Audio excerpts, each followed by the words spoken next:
Hi guys! Bali, pangatlong araw na po ngayon no, mula nung tayo po ay sinalanta ng napakalakas na bagyo. So ito po yung mga naiwan niyang damages.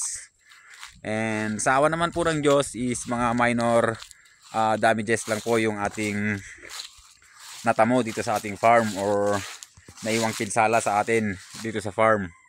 So unang-una is itong puno po natin ng sarisa ay bumagsak na po siya. At mabuti na lang po yung kanyang pagbagsak ay parang iniwasan niya po yung ating kubo. So grabe yung ating native na baboy oh. So kung makikita nyo po dito sa kabila ay dito bumagsak yung isa at yung isang sanga naman is dun sa kabila. So naiwasan po itong ating kubo. Wala naman pong naging damage. So lilinisin na lang po natin yan paunti-unti. Dahil kahit na pangatlong araw na ay hindi pa rin po tayo nakakapag-umpisa na maglinis dito. Dahil na rin sa sobrang dami po nating nililinis dun sa ating bahay. So kanina is kakatapos lang po natin na ibalik yung ibang yero dun sa ating likod ng bahay. Dahil nung kasagsagan po ng bagyo ay talagang nagliparan po yung aming mga bubong. So mabuti na lang at yung mga members ng pamilya naman ay hindi naman po or wala naman pong nasaktan. So ayun no, bali safe naman tong ibang alaga natin. Nagiging mailap yung isang native na baboy natin no. Meron lang tayo ditong naging isang nasaktan or na-injured na alaga. Yun po yung isang alaga natin na nakakulong dito, yung inahin. Bali siniksik niya po yung kanyang ulo dun sa butos na yun. And siguro dahil sa takot niya gusto niyang kumawala. Naubos po yung kanyang lakas. So hindi na po siya makatayo. Kaya ang ginawa po natin ay kinatay na lang po natin. So dito naman sa bandang labas mas okay pa sila. Dahil kahit na sobrang lakas ng ulan is okay naman sila dito. So bukod lang sa mga kawayan na nandito na natumba, yung iba is tinanggal ko na para naman makadaan muna ako dito pansamantala. And dito rin po no, yung ating mga alagang kambing dahil nga pinakawalan natin sila ng 2 araw.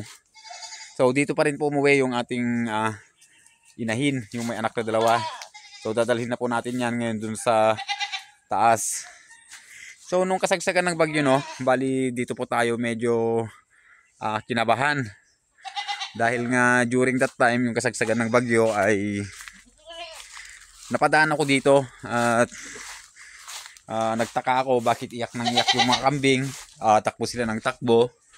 So pumasok po ako dito na walang kaalam-alam. So ang nangyari pala dito ay sira na po yung bandang itaas na bubungan ng ating lumang pabahay ng kambing. So actually dating bahay ito, matagal na. So ginawa lang natin bahay ng kambing. So yung buo po na ito is lumilipad-lipad po siya nung araw na yon nung kasagsagan ng bagyo. And pumasok na ako para i-check yung ating mga alagang kambing. Yung iba is nandun po sa ilalim ng papag, natatakot po sila. And ayun, biglang humangin. So tumaas po yan, nasa loob ako. At dito po ako napadpad, dito ako lumabas. So problema naman nung paglabas ko dito ay may nalaglag po na sanga ng nara. So napakalaki pa naman. Buti na nga lang at hindi po ako dyan tumakbo. So dito po tayo tumakbo. And ayun, pinag-aralan natin yung sitwasyon. At nilabas po natin lahat ng ating mga kambing nung kasagsagan ng bagyo. So dinala po natin silang lahat dun sa bagong area natin.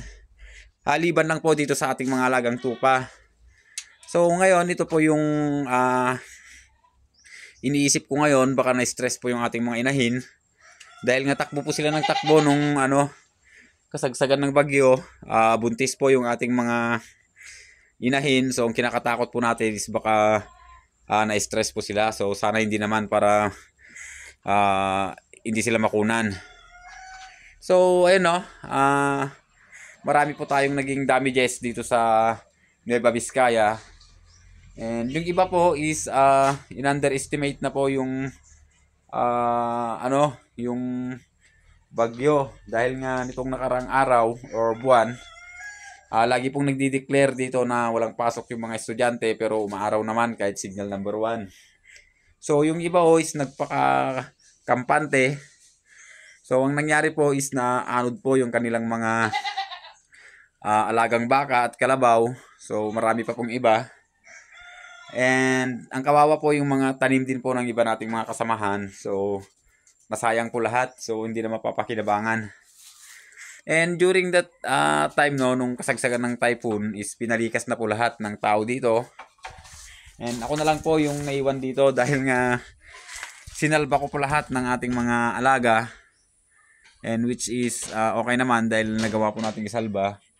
Ang problema lang is medyo nasermonan tayo ng konti dahil nga mas inuna pa natin yung ating mga alaga kaysa ilagay sa safety yung ating sarili. So ang lakas ng hangin, nagliliparan po yung mga sanga. So nandito pa rin po ako naglalakad-lakad. And nung pauwi na is ganoon pa rin, napakalakas ng hangin.